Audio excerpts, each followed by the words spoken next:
Our top story, India has identified the system and technology to tackle rogue drones, and soon a massive comprehensive counter-drone policy will be rolled out to avoid terror attacks like the one that took place on Sunday at the Air Force Station in Jammu. Let's go across to Neeta for more details of this. And Neeta, this is from sources. Tell us what is being planned.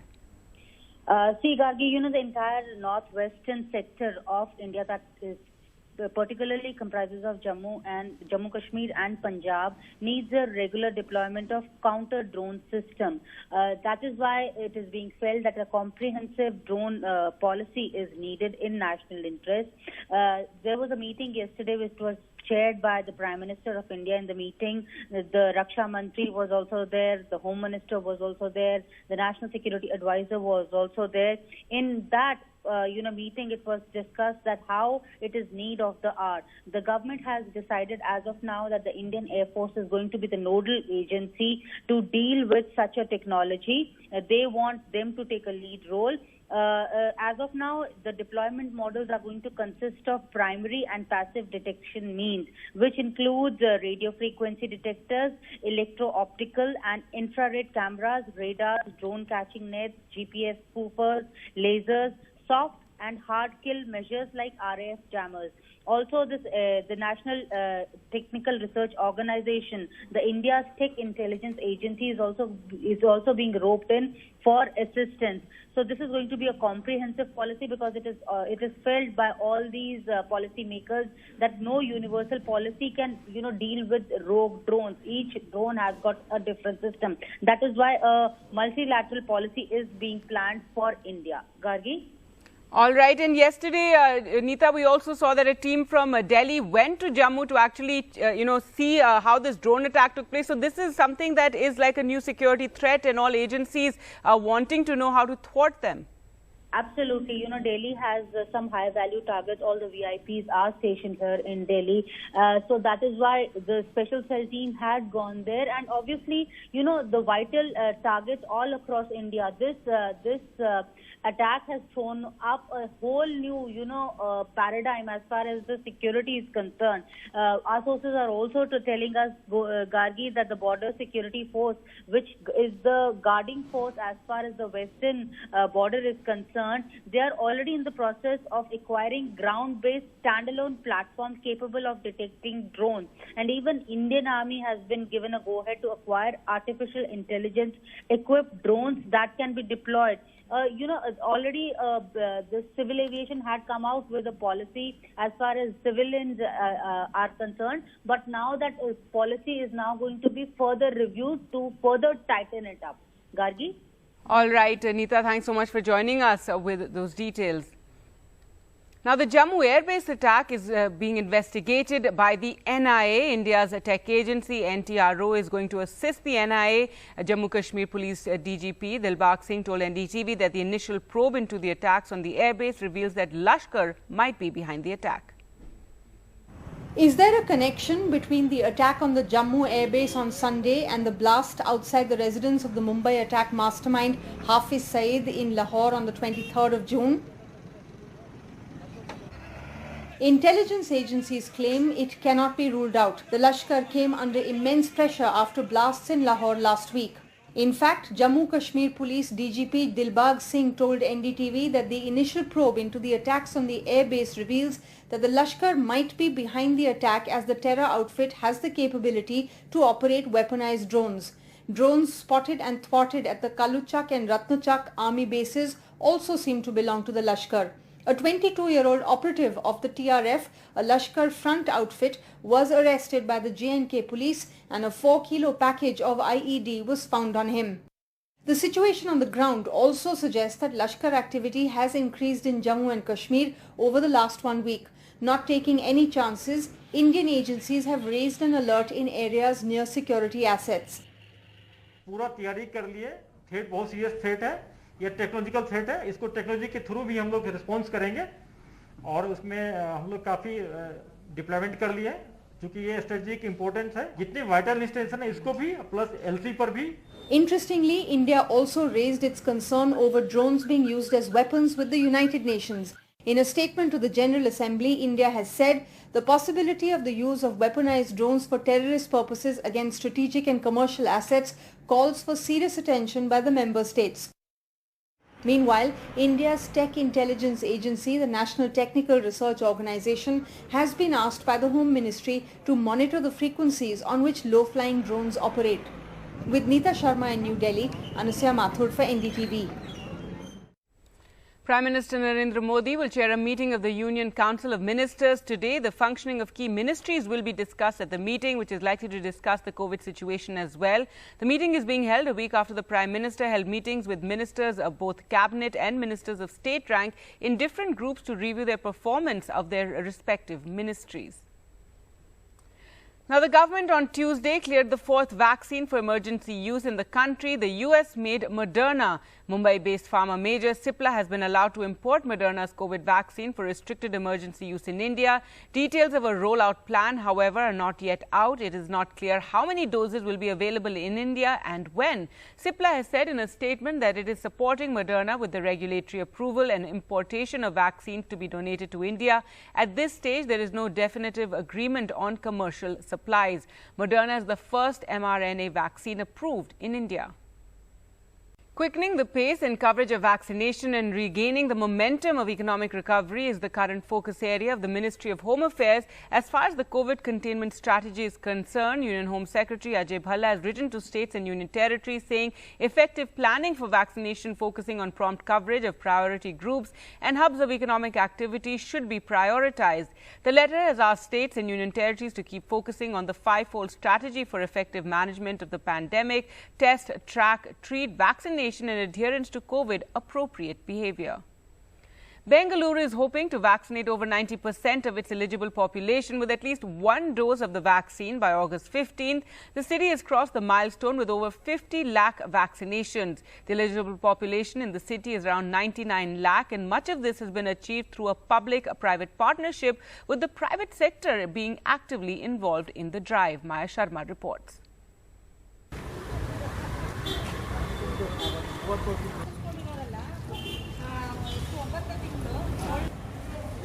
This special vaccination camp in Bengaluru for transgenders was just one of the many camps that are being held by the BBMP with the involvement of the private sector. ಇದು ತಗೊಳ್ಳೇಬೇಕಲ್ವಾ vaccine ಅನ್ನೋದು Covid ಇರೋದ್ರಿಂದ vaccine ಅನ್ನೋದು ತುಂಬ ಒಳ್ಳೆಯದು ತಗೊಳ್ಳೇಬೇಕು ಎಲ್ಲರಿಗೂ ಹೇಳ್ತೀನಿ ನಾವು ತಗೊಂಡಿದ್ದೀವಿ ತಗೊಳ್ಳಿ ಅಂತ ಹೇಳ್ತೀವಿ. One of the private groups helping out here is ACT Grants, a coalition of startups which began pandemic work in the first wave and helped with oxygen supply in the second wave. And the idea was, can startups come together and bring the speed and the execution capabilities to fight the pandemic? With vaccines in short supply, the drive was targeted towards high-density zones and people in high-risk occupations. Where are all these vaccines coming from? Who actually pays for them? Started this program called Vaccinate and Donate, where some of the larger companies that had frontline workers like Swiggy, Amazon, Flipkart, Big Basket, they wanted their frontline to be vaccinated. They not only paid for vaccinating their employees and their frontline, but they also donated a lot of vaccines to the unorganized frontline. A public-private effort to keep the people of Bengaluru as safe as possible in the third wave. With Govindan Kumar, Maya Sharma in Bengaluru for NDTV. Now, former Maharashtra Home Minister Anil Deshmukh skipped appearing before the Enforcement Directorate for a second time on Tuesday after being summoned by the agency in connection with a money laundering investigation against him and people close to him. Two of his aides have been arrested by the Enforcement Directorate. Now, the case has political implications in Maharashtra, and the NCP held a top-level meeting to discuss the issue. Top leaders of the Nationalist Congress Party are meeting at senior NCP leader Praful Patel's residence to discuss the implications of the ED's action against former Maharashtra Home Minister Anil Deshmukh. Senior leaders like Supriya Sule, Chhagan Bhujbal, Jitendra Awad, Jayant Patil are attending the meeting. The NCP suspects that the ED action could go as further as arrests, and therefore steps need to be taken to discuss the implications of what the ED could do. in the future. ED का दबाव बनाकर नेताओं को डराने का प्रयास हो रहा है, झूठे मामले बनाकर लोगों को फंसाया जाए, ये कहीं ना कहीं पूरी तरह से केंद्र सरकार के इशारे पे सभी संस्थाओं का दुरुपयोग करके ये राजनीतिक दबाव बनाया जा रहा है। हमें लगता है वे सहयोग पूरी तरह से कर रहे हैं। Former Maharashtra Home Minister Anil Deshmukh did not appear before the Enforcement Directorate for a second time on Tuesday. In a letter to the agency, he said he was 72 years old, had COVID comorbidities and was willing to appear via video conferencing. Enforcement Directorate sources say the investigation has found money being routed through companies connected to Anil Deshmukh's relatives. Sources told NDTV the investigation agency found money was routed through 11 companies directly linked to relatives of Anil Deshmukh. The ED found 13 companies indirectly linked to Anil Deshmukh and his associates were also used to channel funds. The ED suspects this was done by inflating balance sheets and layering of money from one company to the other. ED sources say two Delhi-based businessmen have also given statements to the agency, saying that they were contacted to make payments in check to a trust in the name of Anil Deshmukh's son, Rishikesh Deshmukh, in exchange for cash they received. Deshmukh's lawyers have sought 7 days to appear. The Enforcement Directorate is yet to decide on their request. His lawyers say the agency has not provided documents and the agency's motive is not clear. The lawyers add this is a politically motivated case and Anil Deshmukh is not evading the process of law. हम लोग जो है cooperate कर रहे हैं और due process है और ड्यू प्रोसेस ऑफ लॉ हम लोग मान रहे हैं। और कितना दिन का समय मांगा है? हमने 7 दिन मांगा है। हमने 7 दिन मांगा है। The Shiv Sena, which shares power in Maharashtra with the NCP, Anil Deshmukh's party, backed him and repeated the charge that the Enforcement Directorate action was political vendetta, including the action against its own MLA Pratap Sarnaik, who had earlier written to the Chief Minister asking him to patch up with the BJP to stop the ED from targeting Sena ministers and MLAs. ये सब जानबूझकर हो रहा है, चाहे NCP के members हो या शिवसेना के एमएलए हो या मंत्री हो, केंद्रीय जांच एजेंसी को अपने लपेटे में लेकर हमारी सरकार को तकलीफ देने का ये काम चल रहा है. For now, the Shiv Sena and the NCP are sticking to the official line, which is describing the ED's actions against Anil Deshmukh as misuse of central agencies to target NCP and Shiv Sena MLAs and ministers. But the NCP separately is also chalking out its own strategy to handle any fallout of the ED's actions. In Mumbai, with camera person Praveen Ji Rohit, Saurabh Gupta, NDTV.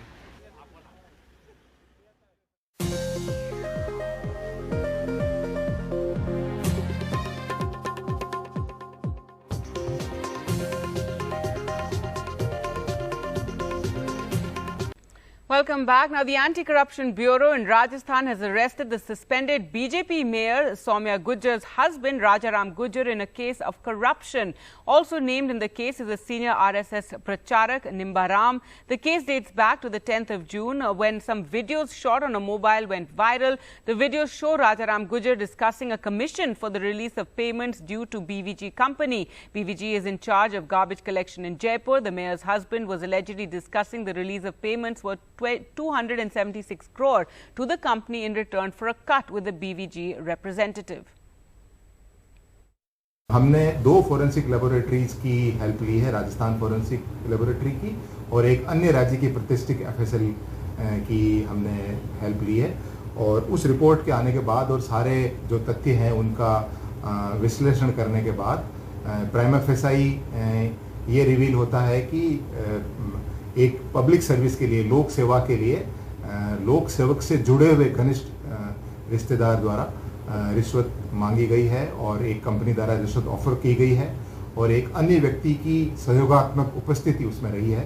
तो इन सब को देखते हुए हमने prevention of corruption act में एक मुकदमा दर्ज किया है। इस प्रकरण में जो मुख्यतः जो ऑडियो वीडियो कहाँ बनी थी और उसका जो मूल स्रोत क्या है उसके बारे में हम पूरे जांच करेंगे।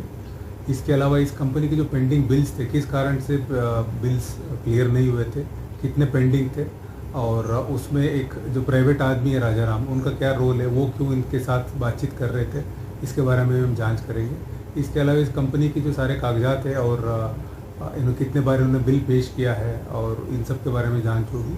और कुछ जगह सर्चेस चल रही है और बीवीजी कंपनी और राजाराम के बीच में अगर कोई ट्रांजैक्शन हुआ हो या और कोई अगर एविडेंस कागजात वगैरह मिले उसको भी हम जब्त करके अनुसंधान में उनको यूज करेंगे. Well, let's go across to Harsha now for more. And Harsha, this case is bound to have political repercussions. Well, absolutely, Gargi, because, you know, Soumya Gujjar, who was the mayor of JMC, Jaipur Municipal Corporation Greater, because it's been divided into two bits. So she was suspended actually because there was an allegation that some corporators assaulted a municipal commissioner in her office, in her presence. And so she was suspended by the government.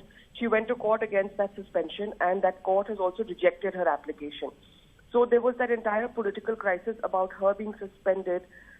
Also the fact that, when she was made mayor, apparently a lot of the MLAs in Jaipur, the BJP MLAs in Jaipur, were really not very happy with the fact that she was picked up to be mayor, and they were not consulted on that. She's believed to be close to a certain faction in the BJP. So the factionalism in the BJP also, in the beginning, a lot of the MLAs did not come out in support of her. And also the fact that an RSS Pracharak has been named in an anti-corruption bureau FIR. That is also going to have very, very deep political reverberations in the state, definitely in the times to come. The Congress had earlier also done a press conference on the issue and tried to raise it. But now with an FIR and the person actually being named in the case, it's definitely going to have a lot of repercussions, both for the Congress and the BJP in Rajasthan. All right, Harsha, thanks so much for joining us with all those details. With that, time for us to slip into a short break. Coming up on the other side, we'll get you the latest on the Punjab Congress infighting.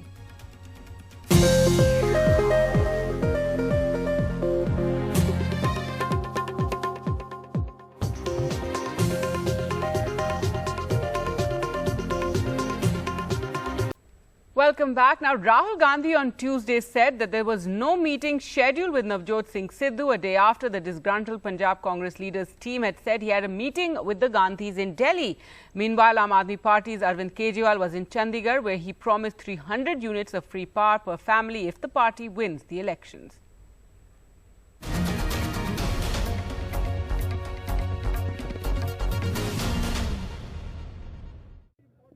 Navjot Singh Sidhu leaving for Delhi to meet Rahul Gandhi and his sister Priyanka Gandhi Vadra, except there was no meeting.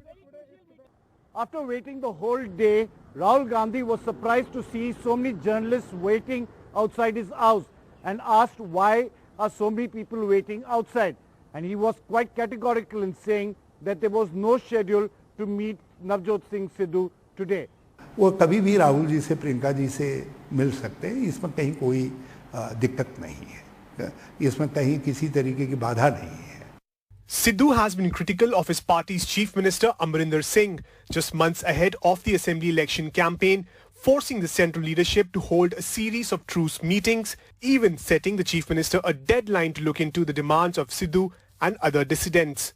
Back in Chandigarh, Amrinder Singh faced another challenger, Delhi's AAP Chief Minister Arvind Kejriwal, who effectively launched his political campaign with a series of ambitious promises. Back in Chandigarh, the Punjab Chief Minister faced another challenger today, Delhi's Aam Aadmi Party Chief Minister Arvind Kejriwal, who effectively launched his party's election campaign with a series of ambitious promises.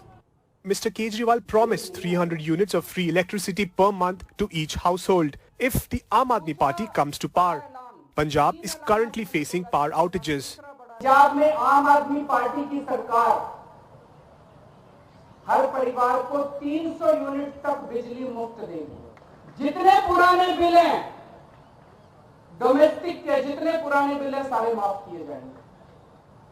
24 घंटे बिजली दी जाएगी, जैसे दिल्ली के अंदर हमने 24 घंटे बिजली दी. This promise takes on the Congress directly, as it had already asked the CM to provide free 200 units to all households. Delhi में पेंडिंग बिलों को केजरीवाल ने माफ कर दिया है. क्या दिल्ली के लोगों को बिजली का बिल नहीं आ रहा है? 12, 15 रुपए यूनिट के हिसाब से बिजली का बिल आ रहा है. सफाई कर्मचारियों के कितने बिल आ रहे हैं जो ठेके पे भर्ती हुए हैं? With 24% vote share in the last elections, Aam Aadmi Party is the largest opposition. Combined with the Congress's infighting, Aam Aadmi Party's power promises and the Akali's tie-up with the BSP, Amrinder Singh's battle for re-election seems to have begun. With Mohammad Ghazali and Sunil Prabhu, Joshua Chin for NDTV. A National Human Rights Commission team is in Bengal ordered by the Calcutta High Court to probe allegations of post-poll violence. No comments by Chief Minister Mamata Banerjee on their visit, but she accused the BJP of bringing people from districts to Kolkata and tutoring them to make false complaints to the NHRC, which held a meeting on Monday. BJP is stage managing things, she said, but at some BJP shelters for alleged victims of post-poll violence, the NHRC has brought a ray of hope. कुछ गुंडों ने हम पर भी attack करा, police पर भी attack करा, हमें मारने की कोशिश करी, हमें भगाने की कोशिश करी। ये हाल हमारे साथ है, तो एक आम सामान्य आदमी के साथ क्या होगा?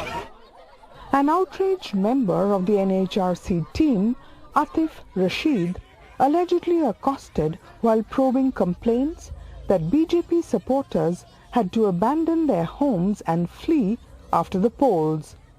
Kolkata police said they had not received any complaints, so no arrests. Just yesterday, Mamata Banerjee accused BJP of stage managing victims of violence for NHRC. ইলেকশনের পরে কোনো ঘটনা ঘটেছে, ঘটনা ঘটলে তো আমাদের চোখের সামনে সেটা আসতো, আর কোথাও একটা ছোট্ট ঘটনা ঘটলো আমরা সঙ্গে সঙ্গে স্ট্রংলি হ্যান্ডেল করি। বিজেপির যে লোকেরা আজকে নিয়ে গেছিল তাদের মধ্যে অনেককেই টোটাল সাজিয়ে নিয়ে যাওয়া হয়েছে। বিজেপি পার্টির লোকেরা নিয়ে গেছে তাদের। দু একটা কেস থাকতেই পারে, বাদবাকি সব কেস বিজেপি সাজানো। Mamata Banerjee's stand is post-poll violence took place when the Election Commission was in charge of Bengal. Once she took office, it was stopped. But the BJP, running camps for alleged victims, says violence continues to this day. তৃণমূলের লোকেরা এসে আমার বাবাকে মেরে কুপিয়েছে, ঠিক আছে, 14/5/2021 মে। সেদিনকার আমাদের 12টার সময় গণনার পরে খুব মারধর করে জিনিসপত্র সব লুটপাট করে নিয়ে তারপর আমাদের ওই যে বললো যে তোমরা যদি না যাবে জ্যান্ত পুড়িয়ে মেরে ফেলবো। তো আমরা কি করব, তখন আমাদের ঘাট ধাক্কা দিয়ে বের করে দেয়, আমরা চলে আসি। When NHRC will submit its report to Calcutta High Court is not known, but its contents are sure to intensify the ongoing BJP Trinamool political slugfest. With GD Shankar, Monideepa Banerjee, NDTV. News now from Chennai, and with 11% vaccination of 18+ category population with 2 doses, Chennai leads among other major cities. Although initially the city faced vaccine hesitancy, now the city is able to only cater to a third of its demand due to vaccine shortage. Speaking to NDTV, Sam Daniel, Chennai Corporation Commissioner, also shares the need for reconciliation of death count in the city amid reports of large unreported deaths. I must admit, we have a long way to go because we were actually calculating the number of persons who have been vaccinated in 18+ age category vis-a-vis the total eligible population of Chennai. So we have reached, as per CoWIN portal, a figure of 11% plus of the total population. So that means that we have a long way to go. We may be ahead of many other cities and many other metropolitan cities, but yes, we have a long way to go and we are not complacent about it. What's the average vaccines given every day and what would you ideally require? Actually, ideally, we will like to vaccinate 1 lakh people a day. Highest though now with our available doses, about 3 days back, we did 39,000 plus on a day. On an average, we are doing 30,000 plus, provided we keep on getting, the state keeps on getting vaccine. How is the city prepared now to tackle the new Delta Plus variant challenge? First and foremost is vaccinating people. We are running against time, racing against time. And as I told, it's our endeavor to vaccinate more than 1 lakh population every day. Right. So we would like that to be done at a good pace. Now for our series on jobs and unemployment due to the pandemic, the Hyatt Regency Hotel near the Mumbai airport temporarily suspended all operations until further notice earlier this month, leaving many of its approximately 450 employees uncertain about their jobs and their futures. Mariam Alvi reports.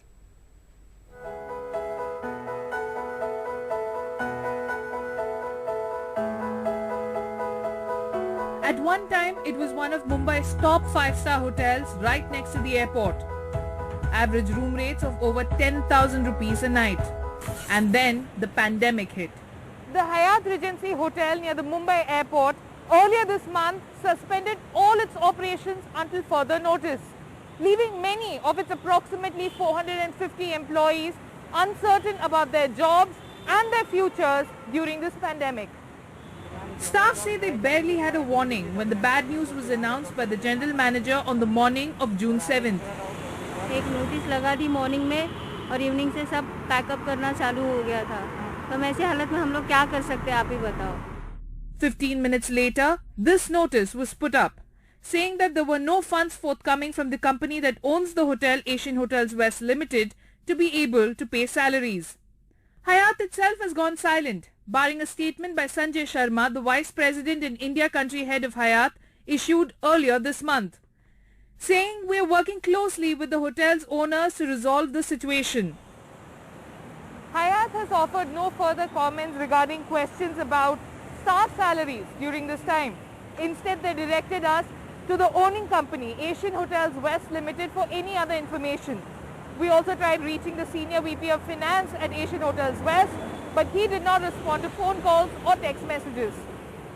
The Industrial Court in Mumbai has given the Bharatiya Kamgar Sena, the union which represents about 193 employees of the hotel, partial relief and protected them from termination until the next hearing.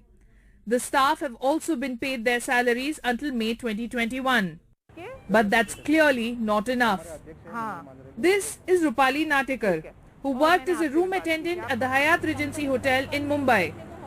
Now barely able to manage potentially life-saving drugs for her husband after first taking a 50% pay cut since May last year.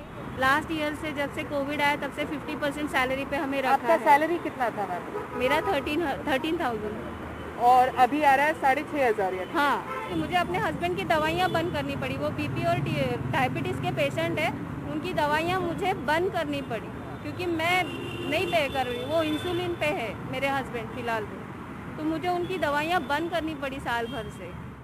Hemant Redekar worked as a cook at the hotel for 11 years, drawing a salary of 26,000 rupees. For the past 1 year, he, like his colleagues, took a 50% pay cut, which meant that he had to stop chemotherapy for his mother, who has stage 4 lung cancer. अभी कैसा है कि इस आदमी से थोड़ा उधर ले लो, उस आदमी से अभी माँ का ट्रीटमेंट तो नहीं रोक सकता मैं, क्योंकि आपके माँ बीमार है। हाँ, कह रहे थे मेरी माँ बीमार है, तो पिछले 2.5 साल से कैंसर पेशेंट है, लंग कैंसर है और स्टेज 4 पे, तो उनका दवाई केमोथेरेपी अभी पिछले 1 साल से तो रुक गया है पूरा। ऐसा होता है कि कभी कभी सोचते हुए बैठता हूँ कि आगे क्या होगा हमारे बच्चों का, माँ को दवाई देना है, खिलाना है, या कि ऐसे ही छोड़ देना है। माँ तो नहीं छोड़ सकते ना, तो ये चीज़ बार बार टेंशन आता है। जैसे तो आगे कुछ समझ में नहीं आता कि क्या करना है क्या नहीं करना है। अब रिश्तेदारों से पैसा मांगना है तो कितना मांगना है, किससे मांगना है। He has started selling his assets to be able to make ends meet. कर्जा लिया है आपने ऑलरेडी ले चुका है। मैंने अपने वाइफ का 5 तोला सोना बेच दिया है, एक मेरा प्लॉट था वो भी बेच दिया पिछले 1.5 साल में, क्योंकि दवाई तो करना है, वैसे मैं बेड पे नहीं छोड़ सकता उसको। ऊपर से ये जो क्लास है स्कूल का, उसका फीस नहीं भरा है, तो वो लोग बोल रहे हैं कि अगले साल एडमिशन नहीं देंगे ये साल, और ऑनलाइन क्लास भी नहीं चालू करेंगे। ये दूसरी सिचुएशन है। कितने महीने का फीस पेंडिंग है बच्चों का? पिछले 6 महीने का पेंडिंग है। An examination of the filings of Asian Hotels West Limited charts out the impact of the pandemic and of underlying tensions. Up until about 2019-20, the hotel seemed to be doing well, turning around years of loss and even posting profits since 2016-17. But their financial results for the period March to December 2020, as India started to lock down, shows that revenue crashed by almost 80%, and the company went from making a profit of 3 crore in 2019 to making a loss of 32 crore. Things came to a head on June 8 when Asian Hotels West told the stock exchange that the company defaulted on a Yes Bank installment on 28 April 2021 for the first time in its history. This, it said, is due to the massive effect of COVID-19 pandemic on the company, entire hotel industry across the country and the globe. Since then, they say, Yes Bank has held all their funds in an escrow account and the company or the hotel are not allowed to make any payment from the said account. But it appears that the crisis was not just financial. A day after the Hyatt Regency Hotel in Mumbai shut, two of their independent directors resigned. Raj Bhargav, one of the directors who resigned, said to the company secretary and compliance officer that it was because he did not see any future. And also because, despite repeated requests, the chairman did not respond to a discussion on the financial problems of the company. Lalit Bhasin, the other director and a lawyer, was harsher, saying that it was because of the failure and refusal on the part of the chairman to convene a board meeting to discuss the acute financial crises which the company is facing. He said there was an atmosphere of hostility among the promoters. At Asian Hotels West Limited, we emailed the company secretary and the compliance officer, who did not respond to our request for comments. We also tried reaching out to the independent directors of the company who had recently resigned, both of whom refused to speak to us. We also reached out to Yes Bank. A bank spokesperson said that as a matter of policy, Yes Bank does not comment on client or company specific information. For those impacted like Hemant Redikar, the chances of finding another job is grim. Across the city, hotels are struggling or even shutting down. Like the Ramada Hotel in Powai, shut since the lockdown in March 2020. मैं ये पूछ रही थी, ये कब से बंद है होटल? मार्च से। तो यहाँ पे जो काम करते थे वो लोग? अच्छा, जो काम पे कोई आते हैं यहाँ पे अभी? पहले के काम पे जो आते थे वो लोग आते हैं? नहीं। In further evidence of how the pandemic has devastated the hospitality sector, we are here at the Ramada Hotel in Powai, Mumbai, which the guards tell us has been closed since March last year. The only staff here are the guards and a few members of housekeeping staff who come to maintain and clean the hotel. The rest of the staff, what happened to their jobs, nobody knows. With camera person Sanjay Mandal, this is Mariam Alavi for NDTV.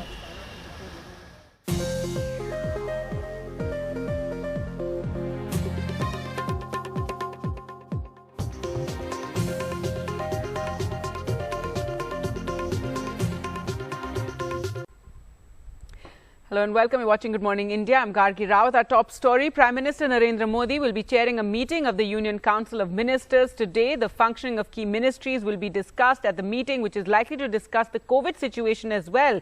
It's being held a week after Prime Minister Modi held meetings with the ministers, both cabinet and ministers of state rank, in different groups to review the performance of their respective ministries. Well, let's go across to Himanshu now for more. And Himanshu, what do we know about the meeting that's going to take place today? It's being said it's a routine meeting, but it also comes at a time when we know in Delhi there's been such a buzz about reshuffle and expansion of the cabinet.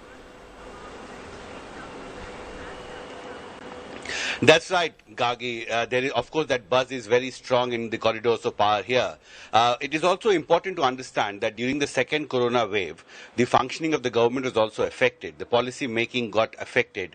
And this has been, in fact, the case since March 25 midnight, when the first lockdown was imposed. And since then, we have seen that government has actually struggled through in terms of dealing with the impact of the COVID pandemic. And this is the larger review exercise of the functioning of the government that Prime Minister has started. In last 3 weeks, he has held series of meetings with senior cabinet colleagues, party colleagues to further improve the functioning of the government. And of course, because this exercise comes just a few weeks ahead of the monsoon session, which is likely to start on 19 July, the buzz, of course, is growing. political convention is that Prime Ministers normally hold a cabinet expansion or reshuffle exercise in the inter-session period, that is between two parliament sessions. Now the parliament session is likely to start on 19 July.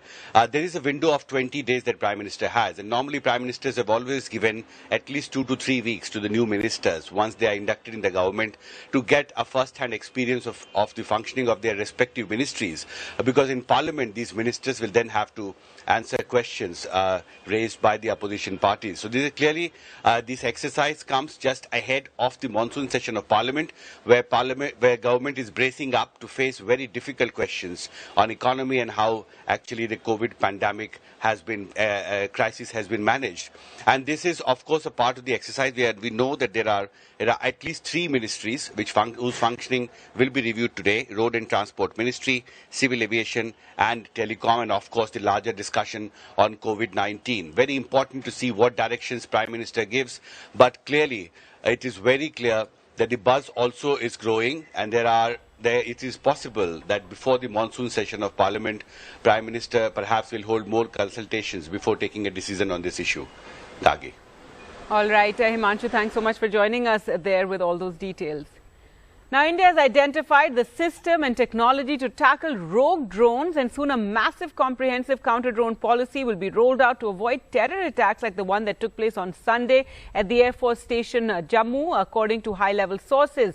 This after a high-level meeting chaired by Prime Minister Modi. Measures and strategies to counter weaponized drones used for terror purposes against strategic and commercial assets were discussed. Let's go across to Neeta now for more. Neeta, tell us more about that we're going to be coming out with this comprehensive strategy to counter drone attacks.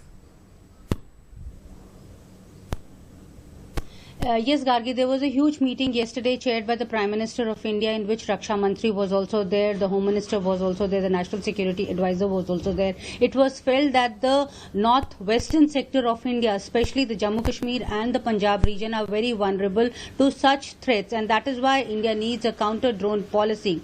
But, there are different types of drones operated from, different technologies. So that is why India has decided that they will not go for a universal technology, but they are going to engage multiple technology. Indian Air Force is going to be the nodal agency as far as operations of drones are concerned. We are being told, the deployment models are going to consist of primary and passive detection means, which means India is going to go for radio frequency detectors, electro-optical, infrared cameras, radars, drone catching nets, GPS spoofers, lasers, and soft and hard kill measures like radio frequency jammers. India's technical agency, INT agency, that is the NTRO, is also going to assist, while framing this policy, while, giving its for final forms. That's what has been decided. And also, Gargi, there was just 2 years back, there was a policy which was rolled out by the Ministry of Home Affairs and the Civil Aviation as far as flying of drone objects for civilians is concerned. Now a need is felt that a more stringent policy is needed, and that is why it has been decided that the Ministry of Home Affairs is going to review, that part of civilian drone strategy is also concerned. Gargi?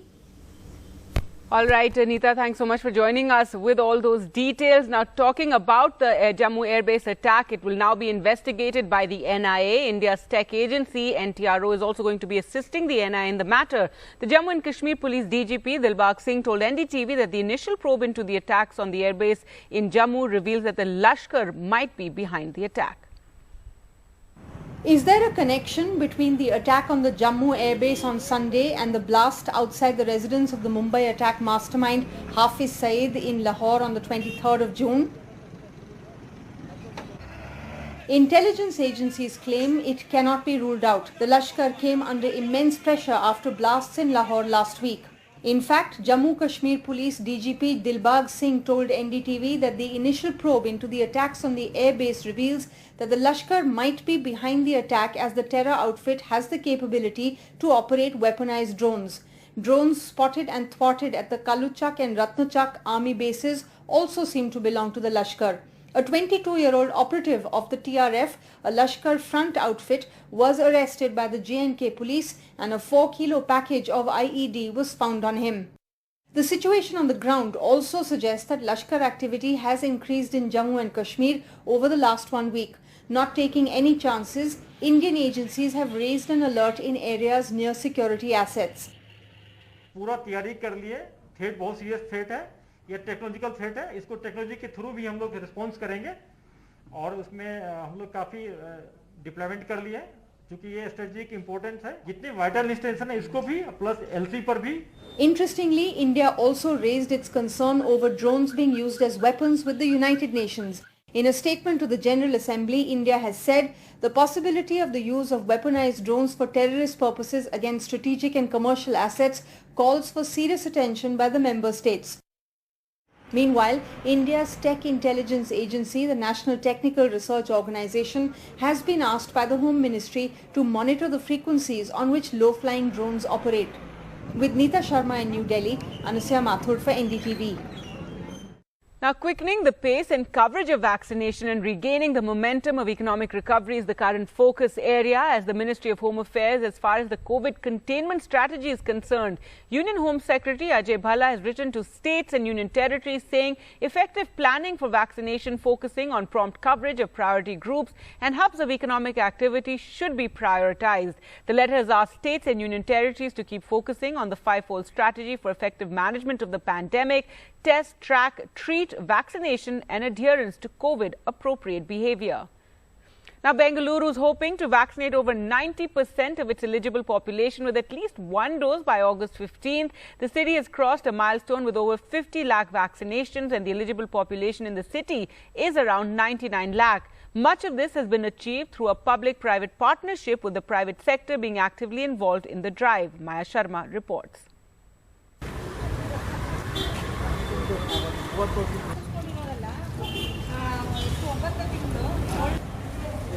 This special vaccination camp in Bengaluru for transgenders was just one of the many camps that are being held by the BBMP with the involvement of the private sector.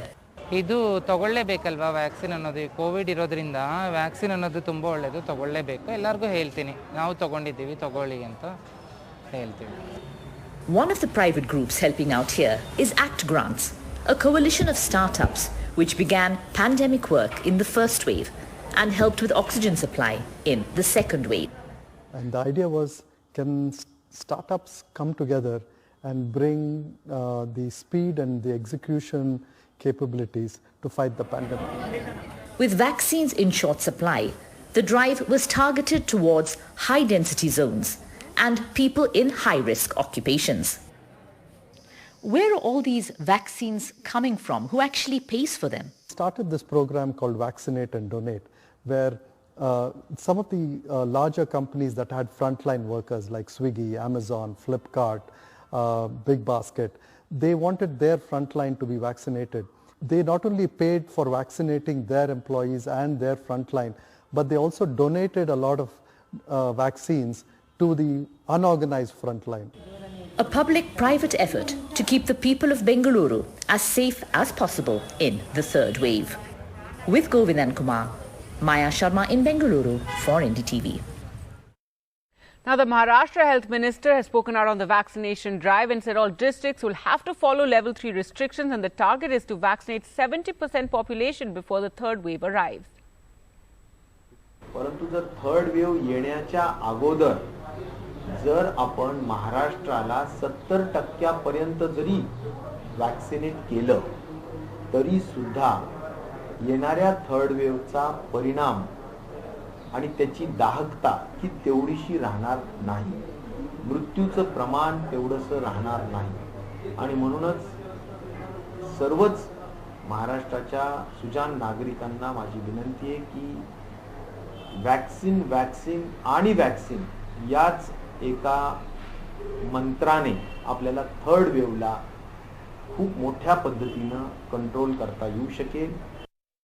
Well, let's go across to Purva now for more. In Purva, Maharashtra adopting a very, very cautious approach, not easing, the restrictions for the moment at least. And also they're going to be doing aggressive sampling for variants.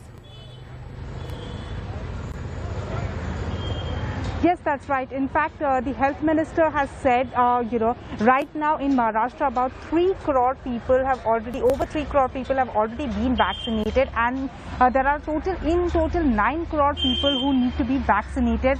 And this health minister and also the government has been saying that the plan is to vaccinate all of the state in the next 2 to 3 months. And also right now, you can see that people are coming out for vaccination. However, you can see the queue behind me. These are all people waiting to get vaccinated, and that is what the health minister has also urged people to come out in large numbers and get themselves vaccinated, because before the third wave arrives, the health minister says that is expected in the next 2 to 3 months. At least 70% of the population needs to be vaccinated. Now, let me also tell you that as per the data, currently about just 3% population is fully vaccinated. In absolute numbers, that is 3 crore people have gotten their at least first dose. But as far as fully vaccinated population is concerned, that is not a large number at all. So that is why this health minister is urging people to come out, get themselves vaccinated, because now with the regular supply of vaccines from the center as well, the Maharashtra government is saying that their target is to vaccinate at least 10 lakh people every day, and that is their target, that is the focus that they are looking at. And they said that as far as Delta Plus variants and other variants are concerned, to look at that as well, they are taking 100 samples from every district and doing the genome sequencing to just find out whether there are any variants which are there that we need to be concerned about. Because remember, the second wave also started first in Maharashtra, and even the first the first wave also hit Maharashtra first. So that is why they are even worried that the third wave can come in as early as 2 to 3 months, and before that, at least 70% of the population needs to be vaccinated. All right, Purva, thanks so much for joining us with the latest there in Maharashtra. And now let's focus on Chennai. And with 11% vaccination of the 18+ category population with 2 doses, Chennai leads among other major cities. Although initially the city faced a vaccine hesitancy, now the city is able to only cater a third of its demand due to the vaccine shortage. Speaking to NDTV, Sam Daniel, Chennai Corporation Commissioner, also shares the need for reconciliation of death count in the city amid reports of large unreported deaths. I must admit, we have a long way to go because we were actually calculating the number of persons who have been vaccinated in 18+ age category vis-a-vis the total eligible population of Chennai. Right. So we have reached, as per COVID portal, a figure of 11% plus of the total population. So that means that we have a long way to go. We may be ahead of many other cities and many other metropolitan cities, but yes, we have a long way to go and we are not complacent about it. What's the average vaccines given every day, and what would you ideally require? Actually, ideally, we will like to vaccinate 1 lakh people a day. Highest though now with our available doses, about 3 days back, we did 39,000 plus on a day. On an average, we are doing 30,000 plus, provided we keep on getting, the state keeps on getting vaccine. How is the city prepared now to tackle the new Delta Plus variant challenge? First and foremost is vaccinating people. We are running against time, racing against time. And as I told, it's our endeavor to vaccinate more than 1 lakh population every day. Right. So we would like that to be done at a good pace. Well, with that, time for us to slip into a short break. On the other side, Divya brings us the monsoon tracker. Stay with us.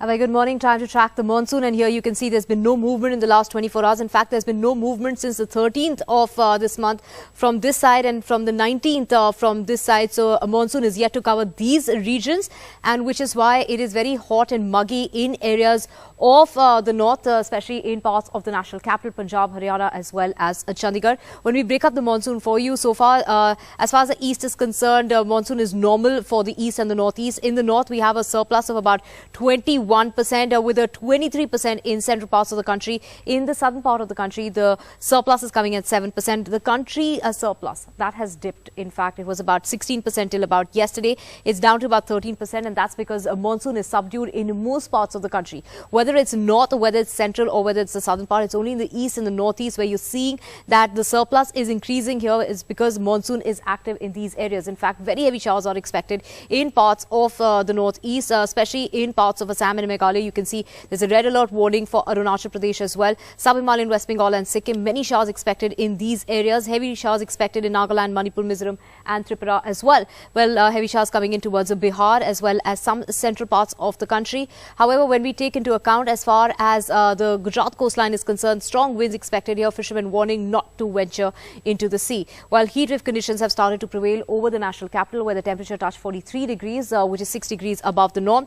And so is the situation as far as the western part of Rajasthan is concerned, along with parts of Punjab, Haryana and Chandigarh. So as far as the temperatures are concerned, they are 5 degrees more than the norm in most parts in the northwest plains. So let's take into account what is it going to be like in Delhi. Is there any relief expected? Well, from 43 degrees, we're expecting relief by the temperature dipping to about 40 degrees with some thunder, lightning. It's going to be cloudy, but heat wave conditions are going to prevail today as well. Well, on Friday, we can expect the temperature to start dipping further, and by the weekend, the temperature should be down to 37 degrees as light showers are expected, and the monsoon is awaited. Well, there is a delay as far as monsoon in these areas are concerned by at least another 5 to 6 days. With that, we're slipping to a short break. Lots more coming up on the other side. Stay with us.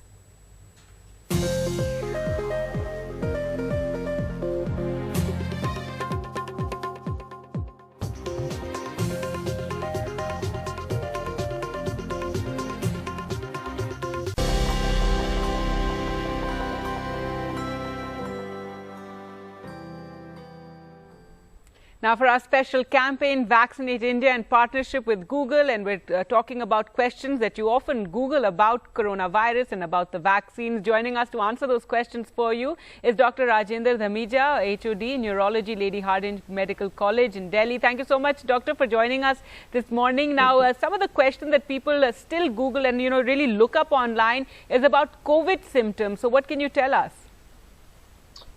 Good morning, Gagi. So the COVID symptoms, actually, you asked me, is the same as it was in the first wave. The dry cough, the fever, the breathlessness, the loss of smell and the loss of appetite. These are the usual traditional symptoms. But the second wave, we had some symptoms like GI symptoms, nausea, vomiting, diarrhea, pain, abdomen. All these symptoms were there. And this time, you're also having some symptoms related to chest pain, palpitation. All these symptoms have been seen. And they are variable, they are standard symptoms, and the only thing is you have to distinguish it from the common flu. If you have a dry cough, fever and the breathlessness, it's more of a COVID rather than a common flu. Right, and Doctor, you talked about many of the symptoms. However, not everybody experiences all the symptoms, isn't it? Some people experience some of the symptoms, some people experience others. Absolutely, so it's variable, but the 5 symptoms I mentioned just now, they are mostly seen in most of the individuals, starting with the fever, cough, breathlessness, particularly the dry cough, loss of smell and loss of taste, sometimes the GI symptoms, and now the chest pain and the palpitations. All right. Another question that people often look up is self-care during COVID. Yes. So if you are having mild symptoms, so obviously you need to be under home isolation, in the isolation in the home, and with a separate toilet, separate room, with a caregiver, and you have to monitor your temperature and monitor your pulse oximetry or the oxygen saturation. These 2 things are very important. Monitor your saturation of oxygen as well as your temperature, and the respiratory rate. If you monitor these 3 things, that's enough. And of course, the nutritious diet and the positive outlook. Right, Doctor, now we were talking about symptoms earlier, and even post-COVID, once those 14 days are over where you may have recovered from COVID, but symptoms often continue, so there's a need to be careful even after recovering from the disease, isn't it? Yes, so some people have long COVID syndrome, or the people continue to have loss of smell and loss of taste, and particularly in the second wave, we had a little longer duration of fever also, and these 2 are to be watched for. and one should be careful about these symptoms, particularly if you're getting breathlessness after walking for 6 minutes. So keep an eye on your saturation after 6 minutes walk, and keep an eye on your temperature, loss of smell and loss of taste. But these will go away within few weeks time. It's not that you continue to have for months, except for very few individuals where there's a loss of taste and loss of smell for a few months. And that will eventually come back. Right. And doctor, even for young people, because, we've often seen, after recovering from COVID, young people, they want to get back into physical shape. They want to get back to their routine of, workouts and whatever exercises they used to do. So that is something that they do need to watch out for, and especially watch any sort of reactions in your body very carefully. Yes, Gagi, you're absolutely right. The young generation and the young individuals, they are, out for outdoor activities, and they have to be careful for these symptoms which I mentioned. Particularly when you are out, you have to be adhering to COVID appropriate behavior. Keep a distance, wear double mask if possible when you are not exercising, and be aware of your surroundings. There is no crowd, and properly ventilated areas if you are going out. So obviously you have to be very, very careful for COVID appropriate behavior and get vaccination. That is very, very important. Vaccination plus COVID appropriate behavior. These two things will always go hand in hand to prevent yourself and your family and your loved ones from COVID-19. All right. And doctor, anything special about children who are suffering from COVID? Anything that the parents need to watch out for? Yes, children's normal activities, normal playing, normal attention, normal their eating behavior, that has to be watched for. And I know that there's difficulty in wearing masks for longer duration of time. So you have to motivate them and try to adhere to the basics of the COVID-19 protocols at home. That is your fever, temperature, the oxygen saturation, and the COVID appropriate behavior with good nutrition and good positive outlook. All right. Thank you so much, doctor, for joining us on the program. Thank you, Gargi, for having me. Thank you. Thank you.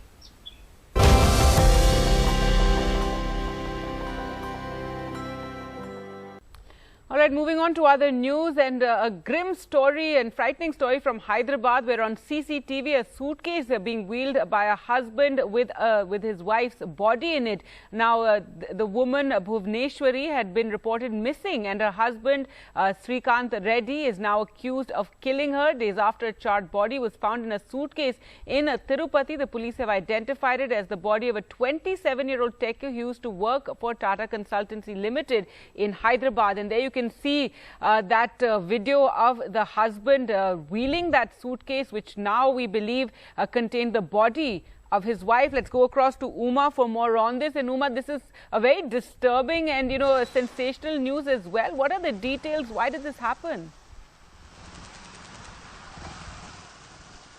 Gargi, the woman was working for Cognizant Technology Services in Hyderabad and worked from home, and therefore she had shifted to a home in Tirupati 1 week ago. In fact, an unidentified body completely charred except for the skull and a few bones was found near the Ruya Hospital in Tirupati, and at that time the police was wondering who it belonged to.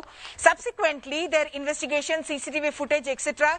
seemed to indicate that this could belong to 27-year-old Bhuvneshwari, who was this techie who had gone missing, and her husband is also in fact a B.Tech electrical engineer from JNTU here, and he had been out of job for some time. And what we understand from the CCTV footage is that he had brought in a empty suitcase just about the same time on the 22nd of June, and he had wheeled it into his apartment complex, and subsequently he seemed to be carrying something back very, very heavy, all the time holding their toddler baby in hand as well. And the sequence of events seems to suggest that the finger of suspicion would point at the husband, and that's the reason why the police is in fact interrogating this husband. And he had in fact told relatives that she possibly disappeared after testing positive, and in fact her relatives had gone around hospitals and mortuaries looking for her, wondering if it was if she had gone away somewhere because of COVID, or her body had been disposed of without their knowledge. All those questions in their mind, but right now all these CCTV footage, everything put together, the finger of suspicion is pointing at the husband. He has not yet been formally arrested, but the police certainly interrogating him. Interestingly, he is someone who was in fact running an online anti-corruption campaign as well. So both had fallen in love and got married. But what went wrong? Not very clear. Is this the effect, in fact, of the COVID lockdown and loss of jobs, and that leading to domestic tension, that is also a question. Back to you. Right, Uman, absolutely frightening to see him, wheeling that suitcase with one hand and holding his toddler in the other. Now that you know that perhaps that suitcase contained the body of his wife. Thanks so much for joining us with the latest there. News now from Rajasthan, and the Anti-Corruption Bureau in Rajasthan has arrested suspended BJP Mayor Soumya Gujjar's husband Rajaram Gujjar in a case of corruption. Also named in the case is a senior RSS pracharak Nimba Ram. Now the case dates back to the 10th of June when some videos shot on a mobile went viral, and the videos showed Rajaram Gujjar discussing a commission for the release of payments due to BVG company. Now BVG is in charge of garbage collection in Jaipur. The mayor's husband was allegedly discussing the release of payments worth 276 crore to the company in return for a cut with a BVG representative, and the RSS person was also seen in that video. हमने 2 forensic laboratories की help ली है, Rajasthan forensic laboratory की और एक अन्य राज्य की प्रतिष्ठित FSL की हमने हेल्प ली है, और उस रिपोर्ट के आने के बाद और सारे जो तथ्य हैं उनका विश्लेषण करने के बाद प्राइमा फेसाई ये रिवील होता है कि एक पब्लिक सर्विस के लिए, लोक सेवा के लिए, लोक सेवक से जुड़े हुए घनिष्ठ रिश्तेदार द्वारा रिश्वत मांगी गई है और एक कंपनी द्वारा रिश्वत ऑफर की गई है और एक अन्य व्यक्ति की सहयोगात्मक उपस्थिति उसमें रही है। तो इन सब को देखते हुए हमने प्रिवेंशन ऑफ करप्शन एक्ट में एक मुकदमा दर्ज किया है। इस प्रकरण में जो मुख्यतः जो ऑडियो वीडियो कहाँ बनी थी और उसका जो मूल स्रोत क्या है उसके बारे में हम पूरे जांच करेंगे। इसके अलावा इस कंपनी के जो पेंडिंग बिल्स थे, किस कारण से बिल्स क्लियर नहीं हुए थे, कितने पेंडिंग थे, और उसमें एक जो प्राइवेट आदमी है राजाराम, उनका क्या रोल है, वो क्यों इनके साथ बातचीत कर रहे थे, इसके बारे में हम जांच करेंगे। इसके अलावा इस कंपनी की जो सारे कागजात है और इन्होंने कितने बार इन्होंने बिल पेश किया है और इन सब के बारे में जांच होगी।